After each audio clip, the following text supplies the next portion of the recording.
Good evening friends.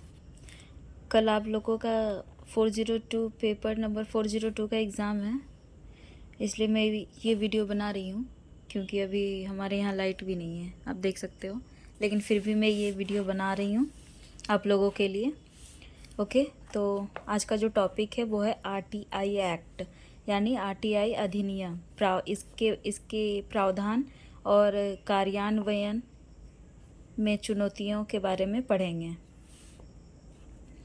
RTI अधिनियम, सबसे पहले जानेंगे कि ये जो आरटीआई अधिनियम है ये होता क्या है। तो आरटीआई को इंग्लिश में क्या कहा जाता है? इंग्लिश में इसे कहा जाता है राइट टू इन्फॉर्मेशन, यानी सूचना का अधिकार। आरटीआई का अर्थ क्या है? सूचना का अधिकार। इसमें कोई भी भारतीय नागरिक राज्य या केंद्र सरकार के कार्यालयों या विभागों से किसी भी जानकारी को प्राप्त करने का अनुरोध कर सकता है। तो इसमें कोई भी आम नागरिक, चाहे आप हो, हम हो, या फिर कोई भी हो, आम नागरिक जो है वो राज्य के, मतलब अपने राज्य, जैसे हमारा जो राज्य है वो क्या है? झारखंड है। आप झारखंड के बारे में या फिर केंद्र के बारे में सरकार के कार्यालयों, मतलब सरकार के जो कार्यालय है वहाँ से या फिर वहाँ के विभाग से आप अगर कुछ भी जानकारी प्राप्त करना चाहते हैं तो इस एक्ट के तहत, आरटीआई एक्ट जो है, इस एक्ट के तहत आप जानकारी प्राप्त कर सकते हैं। पहला ऐसा नहीं होता था, अब ये प्रावधान मिला है कि हम जानकारी प्राप्त कर सकते हैं कि क्या झारखंड में क्या चल रहा है, क्या नहीं चल रहा है, उसके बारे में आप सारे चीज़ों के बारे में जान सकते हैं। भारतीय लोकतंत्र को मजबूत करने व शासन में पारदर्शिता लाने के उद्देश्य से संसद ने आरटीआई 2005 में लागू किया है। तो आरटीआई कब लागू हुआ है? 2005 में। और इसका उद्देश्य क्या है? ताकि भारतीय लोकतंत्र को मजबूत बनाया जा सके और शासन में पारदर्शिता लाया सके। मतलब अगर जो भारतीय हैं, जो लोग हैं, और सरकार के बीच में ट्रांसपेरेंटी आ सके, मतलब पारदर्शी हो सके।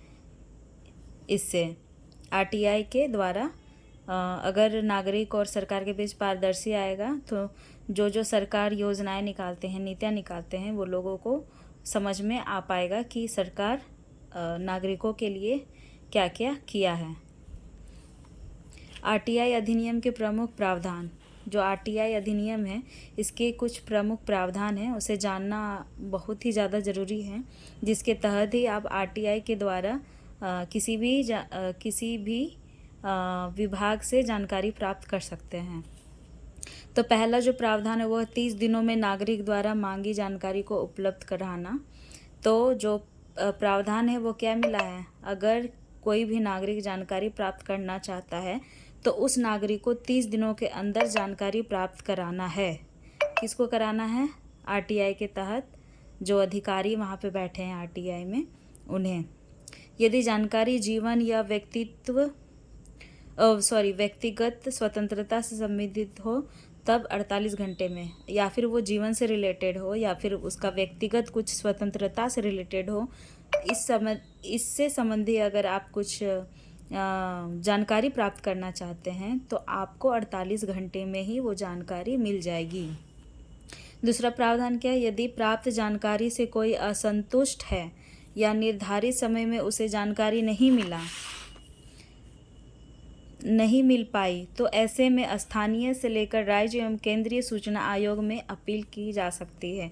अगर आपको ऐसा लग रहा है कि आपको जो जानकारी प्राप्त हुआ, मतलब आपका वो जो जानकारी मिला, लेकिन वो जानकारी से आप असंतुष्ट हैं, तो आप केंद्रीय या फिर राज्य सूचना आयोग में जाके अपील कर सकते हैं और वहाँ बोल सकते हैं कि मुझे फिर से संतुष्ट वाली जानकारी प्राप्त करनी है। इस अधिकार में ये भी लिखा गया है कि अपने सार्वजनिक अधिकार के दस्तावेजों को कंप्यूटर में सुरक्षित रखें। मतलब सिर्फ जो आपका सार्वजनिक जो अधिकार है आपका, वो सिर्फ उसका आपको हार्ड कॉपी ही नहीं रखना, आपको सॉफ्ट कॉपी भी रखना है। मतलब सिर्फ लिखित दस्तावेज नहीं रखना है, उसे कंप्यूटर में भी डाल के सुरक्षित रखना है। संपूर्ण देश में लागू, ये पूरे देश में लागू है, सिर्फ ये भारत देश में लागू है, ये राष्ट्र में ही लागू, ये अंतर्राष्ट्रीय में लागू नहीं होगा। सिर्फ भारतीय नागरिक ही इस कानून का फ़ायदा ले सकते हैं। पब्लिक अपनी जानकारी किसी भी रूप में मांग सकती हैं, जैसे पत्र, वीडियो, ऑडियो, चित्र इत्यादि। जो पब्लिक हैं, आम पब्लिक हैं, ये जानकारी किसी भी रूप में मांग सकते हैं।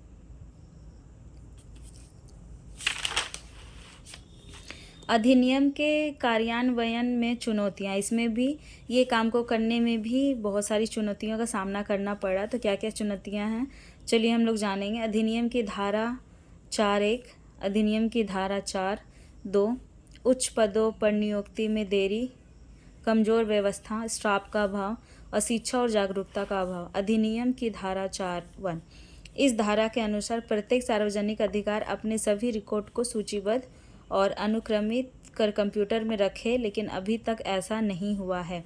यहाँ पे कहा गया है कि आप जो भी जानकारी है, आपका जो जितना भी सार्वजनिक अधिकार है, उसे आपको क्या करना है, सूचीबद्ध करके एक लिस्ट बना के आपको कंप्यूटर में डाल के सुरक्षित रखना है, लेकिन अभी तक ऐसा नहीं किया गया है।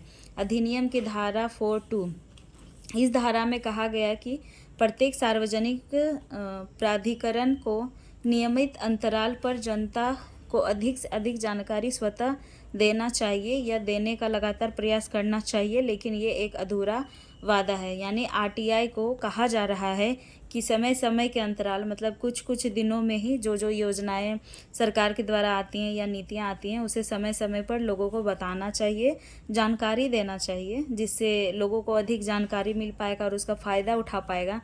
लेकिन ये जो प्रयास है वो अधूरा है और ये वादा भी अधूरा रह गया। उच्च पदों पर नियुक्ति में देरी, उच्च पदों पर नियुक्ति में देरी दिखी गई है। यहाँ तक कि CIC का पद भी अगस्त 2014 में खाली पड़ा था और जुलाई 2015 में ही भर गया है। तो ये इसका जो पद है, जिसमें RTI में बहुत सारे स्टाफ जो हैं, उसमें बहुत सारे स्टाफ की कमी है, जिससे कार्य तेज़ी से नहीं हो पा रहा है और इसमें सीट खाली रह गया है।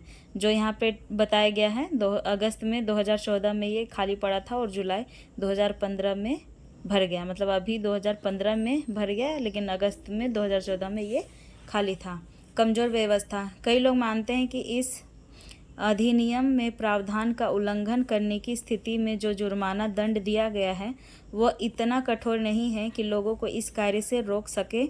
इन कारणों की वजह से इसकी जो भी व्यवस्थाएं हैं वो कमज़ोर बन गई हैं। तो इसमें कई लोगों का मानना है, बहुत सारे लोग ऐसे मानते हैं कि इसमें जो प्रावधान है, जो प्रावधान इसमें दिए गए हैं, अगर उस प्रावधान का कोई उल्लंघन करता है तो उसको कोई भी जुर्माना और दंड इतना मतलब अधिक कठोर नहीं दिया जाता है, जिसके कारण जो लोग हैं इसके प्रावधान का जो उल्लंघन कर रहे हैं, वो उल्लंघन जो है इस प्रावधान का उल्लंघन कर रहे हैं, लगातार इस प्रावधान का उल्लंघन कर रहे हैं, क्योंकि इसमें जुर्माना नहीं है, इसमें दंड इतना कठोर नहीं है। अगर जुर्माना और कठोर दंड होता भी है तो वो व्यक्ति वो उसको सह लेता है, जिसके कारण इसकी जो व्यवस्थाएं हैं वो कमज़ोर होती चली गई। नंबर 5 क्या है, स्टाफ का अभाव। सूचना आयोगों को चलाने के लिए पर्याप्त बुनियादी ढांचे और पर्याप्त स्टाफ का अभाव है, मतलब स्टाफ बहुत कम है। अशिक्षा और जागरूकता का अभाव, यह अधिनियम आम लोगों को उचित जानकारी प्राप्त करने का अधिकार देता है, किंतु निरक्षरता और जागरूकता की कमी के कारण भारत में अधिकांश लोग इस अधिकार का प्रयोग नहीं कर पाते हैं। मतलब लोगों की अशिक्षा और जागरूक ना होने के अभाव से उन लोगों को पता ही नहीं चल पाता है कि सरकार उन लोगों के लिए क्या क्या किया है। मतलब सरकार उन लोगों के लिए कौन सी नीतियाँ निकाली हैं, कौन सी योजनाएं निकाली हैं। जब वो अशिक्षित है तो वो जानेगा ही कैसे कि उनके लिए क्या क्या प्रावधान किए गए, क्या क्या योजनाएं किए गए और उसका लाभ वो कैसे उठा पाएगा। RTI अधिनियम का उद्देश्य, इसका उद्देश्य पारदर्शिता लाना, जवाबदेहिता, नागरिकों को सशक्त बनाना, भ्रष्टाचार पर रोक लगाना, लोकतंत्र में नागरिकों की भागीदारी सुनिश्चित करना। तो इसमें इसका उद्देश्य पारदर्शिता, मतलब सरकार और नागरिक के बीच में कोई भी पारदर्शिता हो, मतलब दोनों के बीच में कोई भी रुकावट ना हो। सरकार इस एक्ट के तहत सरकार जो भी नियम और योजनाएं पारित करती है वो डायरेक्ट नागरिकों तक पहुंच पाए। जवाबदेहिता, सरकार इसकी जवाबदेहिता होता है। सरकार जवाब देता है, नागरिक उससे सवाल करते हैं और सरकार जो है उसकी जवाब देता है उसके क्वेश्चन पे। नागरिकों को सशक्त बनाना, इसमें नागरिकों को सशक्त बनाया गया है कि उनके लिए ये प्रावधान लाया गया है। भ्रष्टाचार पर रोक लगाने से भ्रष्टाचार में रोक लगता है।